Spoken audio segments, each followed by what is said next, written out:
Pessoal, vamos começar mais uma disciplina. Agora é técnica de redação e arquivo. E vamos agora falar um pouquinho da aula 1. Na aula 1 já está aberta desde o começo da semana, o fórum. E lá no começo não estava muita gente participando, agora as coisas estão começando a ferver lá. E eu estou gostando da participação de vocês, das indagações, das críticas. Então vamos lá para a primeira aula, que é falar um pouquinho de linguagem, dar início do que seria linguagem e língua. Bom, a língua oficial do nosso país é o português. A linguagem seria a forma natural da gente se expressar. Segundo o material de vocês, existem dois tipos de línguas, pode ser tanto a verbal como a não verbal. Mas lá na frente ele vai dar um outro conceito de língua também, que seria a multimodal, que são a mistura das duas. E o que seria uma língua verbal? A língua verbal ela pode ser tanto falada como escrita. Normalmente a gente vê em textos, livros, canções. E já a não verbal significa aqueles símbolos que normalmente a gente se depara, mas que todo mundo sabe o significado. Tipo, o semáforo é uma maneira, as luzes do semáforo, as placas de trânsito e dentre várias outras, logomarcas, tudo isso são sinais.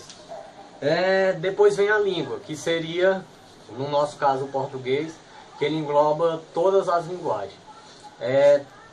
Na língua, tanto que eu queria até dizer para vocês que quando a pessoa quer aprender uma linguagem, uma língua nova, ela tem que saber da sua própria língua, ela tem que saber as estruturas que compõem a sua língua para depois se aventurar em outra. A gente fala o português porque já está saindo naturalmente da cabeça da gente, o cérebro da gente já se acostumou.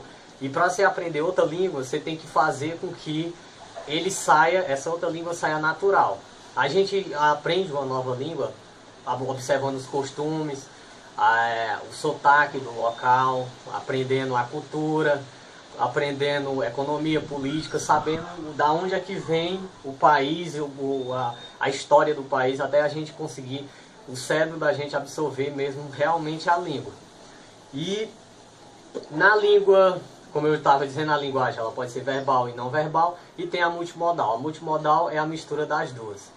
E agora vamos passar um pouquinho para variedade linguística, que foi um dos pontos-chave lá do fórum, que eu estava observando que o menino tá pegando fogo lá por causa do texto que tem lá, né? Primeiro de tudo, não pode existir preconceito. Se a pessoa está falando certo ou errado, isso não é uma maneira de se expressar de forma preconceituosa. Existem variações linguísticas e muita. Nosso país é rico em cultura. E por ser grande em extensão e rico em cultura, existem várias variações linguísticas. Por exemplo, o pessoal do norte já fala de uma maneira, o pessoal do sul fala de outra. Tanto que às vezes eu brinco com algumas maneiras de falar, né? Que no caso seria, por exemplo, um dos comentaristas da Band, o Neto, ele fala baita de um jogador. Ele dá uma puxada no R. O sul, lá nos gaúchos, eles usam muito o pronome tu. E aqui já no Nordeste a gente usa o tu também, só que de uma forma meio misturando, ou seja, errada, né? Na gramática. Mas o que eu quero dizer é que para padrões linguísticos de fala, não existe. O que seria isso? Você pode falar do jeito que quiser, culturalmente. Claro que existem alguns aspectos que fazem com que a gente fale errado, muitas vezes. Como no caso político, social, econômico. Às vezes o pobre fala diferente do rico, justamente por causa do sotaque, ou então por causa da cultura de onde ele foi criado. Isso não pode existir preconceito. É claro que na escrita é diferente, a gente fala o português, então português é padrão.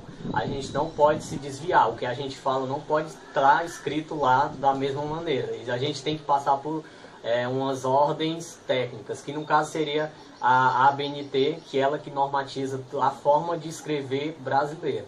Aí sim, a gente não pode confundir, na escrita tem que ser padrão. Tanto que eles estão tentando padronizar geral. Portugal, Brasil, todos os países que falam português, tentar de uma maneira específica botar um português mais básico para todo mundo, ou seja, padrão.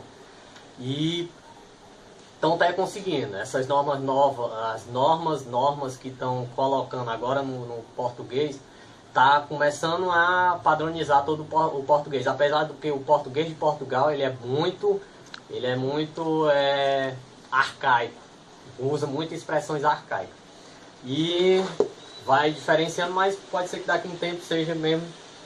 E vamos falando aqui algumas coisas. Tanto na fala como na escrita existem variações. Tipo, uma ata é diferente de um bilhete.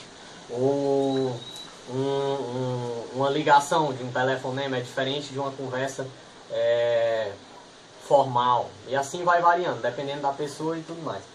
Vamos lá, as competências comunicativas. Essas competências é o que todo mundo sabe. Hoje, uma conversa entre amigos não pode ser uma conversa de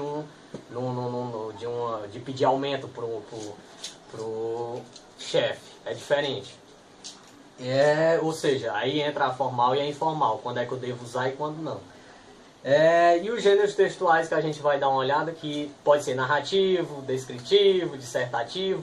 Só que no caso de vocês a gente vai tentar aprender os memorandos, as declarações, os ofícios.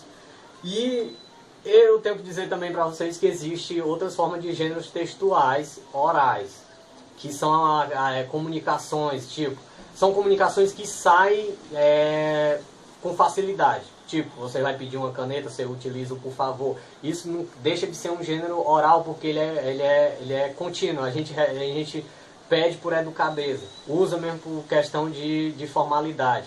Por favor, olá, como vai, tudo bem? Isso não deixa de ser gêneros textuais, porque eles sempre são contínuos, eles sempre vão existir. Bom, na aula 1, o que eu tinha para falar só era isso. Espero que vocês gostem. E que vamos lá se esforçar lá nos fóruns, porque a aula 1 só é um aperitivo, porque nas outras aulas vai vir coisas melhores. E eu espero que vocês tenham gostado e fiquem com Deus. Tchau.